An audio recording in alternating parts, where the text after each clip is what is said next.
Tina Beck, The Sun's political correspondent, and Bethany Dawson, the London Playbook Diary reporter at Politico. Great to have your company this Sunday. Thanks so much for being here. Shall we kick off with The Times? And our correspondent, Emma Birchley's has been talking about this throughout the morning, and it's Emmanuel Macron and his visit, his state visit, potentially ahead of Donald Trump. Ahead of Donald Trump, yes. And I think the Sunday Times sort of frames it as a snub.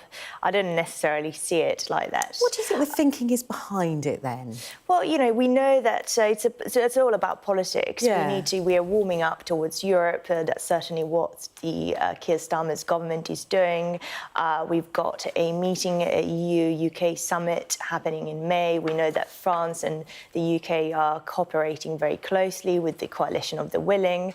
I don't necessarily see it as a snub, and I don't think Donald Trump will see it as a snub if that happens before his, because he knows that his is completely unprecedented. No US president has been given the honour of getting a second state visit. Also, what this story, I think the interesting bit that I found is that we know that a state visit, I think Donald Trump said, might be planned for September. I'm not sure I see it happening that month, mainly because, first of all, state visits are highly choreographed. We know that they happen maybe once or twice a year, but they technically are very spaced out because they require a lot of police, and especially for Donald Trump coming over, there would be lots of resources required. But also, I cannot see the UK government wanting to have one in September, because it should be used as a diplomatic tool rather than a calendar filler. Yeah. And it does give Britain leverage, because this is something that Donald Trump wants and he will enjoy. So I think that Britain should actually, hold it and give it to him a couple of years down the line. If you were in charge, yeah, if I was in charge. The interesting thing, I think, with this, Bethany, the sort of context, I suppose, to it, is that Sir Keir Starmer has been accused, hasn't he, of not having his cake and eating it. That he has to pick a side. Is it the US and Donald Trump, or is it the EU and President Macron, and where he positions himself? Because at the end of the day, when there are two sides that don't get on and you're on the fence, that never goes down well. Yeah, and of course this meeting, this second state visit, was announced and has been planned before all of these huge tariffs were put in place. Yes. So politically, this is now a very different state visit. And it might be that we have these kind of very senior politicians from different countries coming over, maybe filling those gaps, maybe helping kind of write more of that story about the UK's new relationship with the US, with President Trump in the second term. So I think there's almost some gaps that need filling, and maybe these visits from people like Macron are going to help with that. Okay. Interesting take. Let's move on to, please, The Express and top doctors. They're essentially having a go at NHS outpatient system, and they're saying, Bethany, it's out of date. They're saying it's out of date, that people are missing appointments, it's disjointed, people are being failed. And it is, I think we've all had something where you have an appointment coming, and by the time you've got the letter, the appointment's gone and you've missed it, and then you have to go through the trouble of being re-referred or getting that appointment rebooked. And these top NHS doctors are calling for a modernisation. Now, the Health Secretary, Wes Streeting, has repeatedly spoken about his 10-year health plan to get the NHS back on track. It just seems that every week there is another kind of notch in this ladder to fix this. There's something else. There's a statement from the Department for Health here, which does say they're confident they can fix this, and they've been speaking a lot about getting patient care out of hospitals and back into the community, which they do say is going to make this easier. It's also going to lower those waiting lists. So they do say they have a plan. However, there's a really big difference between saying it and doing it, and people feeling the effects of that. I don't think there's going to be this big boost in ratings for Wes Streeting and the Labour government over the NHS until people get those really quick appointments, until they get that filled in. When they move from, using paper appointments, sending it in the post, to digitalising it, and how much that will join everything up, Martina? Well, and that's been a question that's hanging around for years, Yeah. hasn't it? Moving from analog to a digital system, and also there would be an argument about older people potentially being left out. But I think an interesting sentence here is that the number of people needing outpatient care is expected to rise, not fall down. It's not a decrease.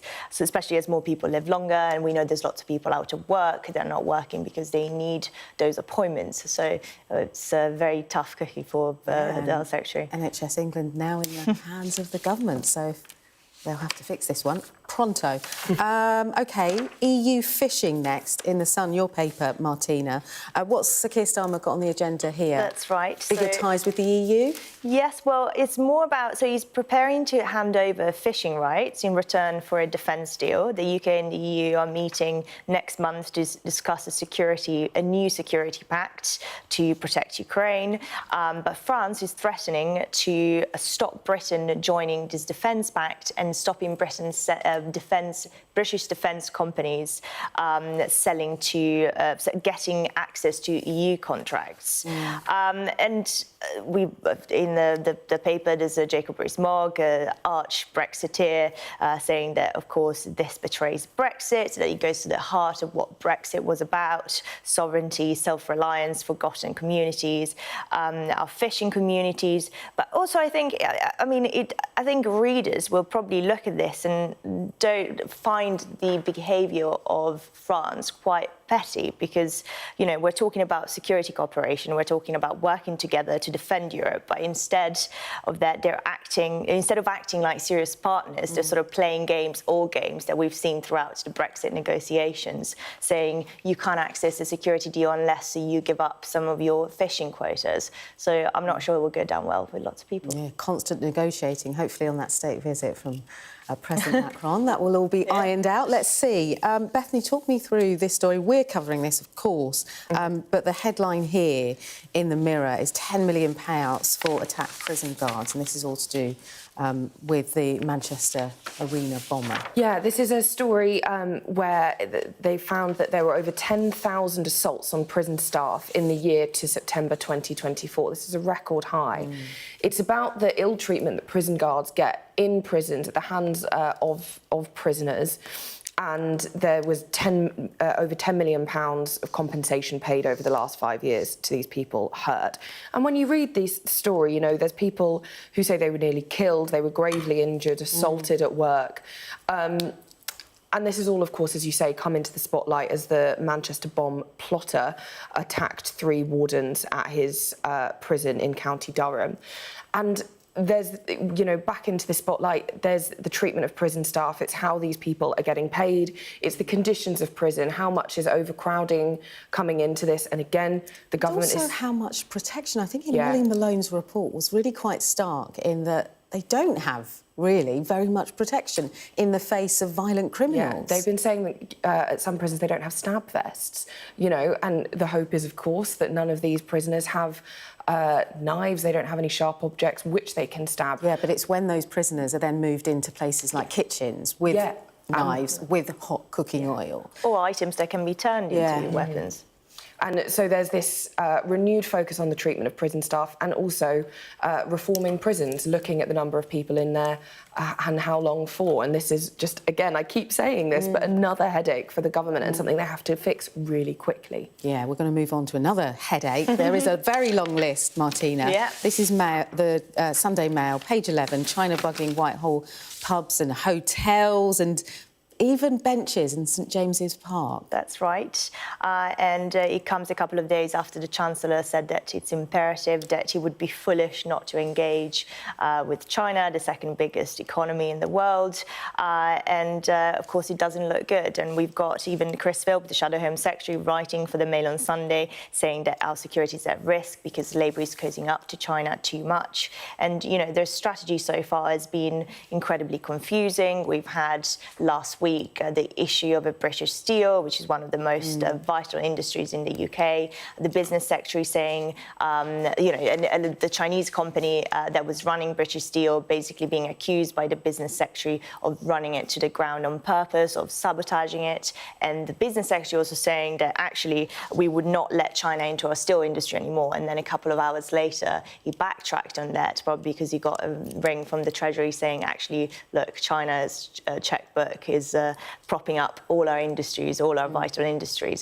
So it's a difficult, it's a difficult balancing act for the Labour government. There's lots of problems with China. There's lots of Tories that are pushing for China to be placed into the advanced tiers of foreign influence.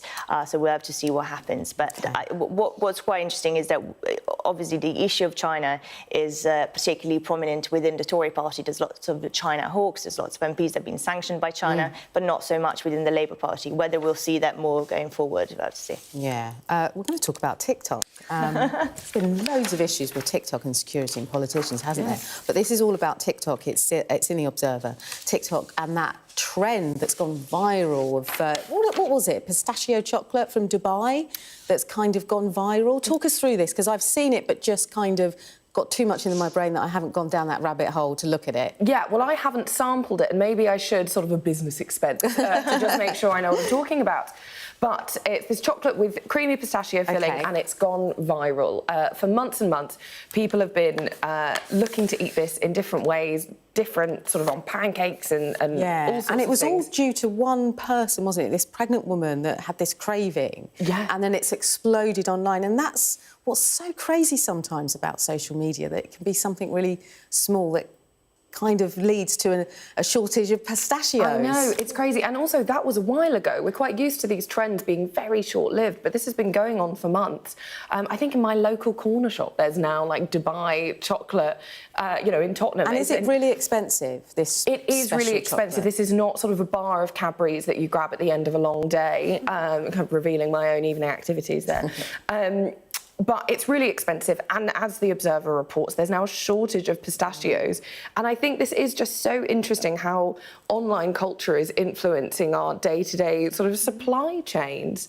I don't know, shops are going to have to be sort of so much more switched on to what young people online are doing and how they're making their decisions, because it's changing rapidly. Yeah, I just say a good old bar of dairy milk is good for me. Bethany, Martina, thank you for your company as always. We're going to head to the weather now.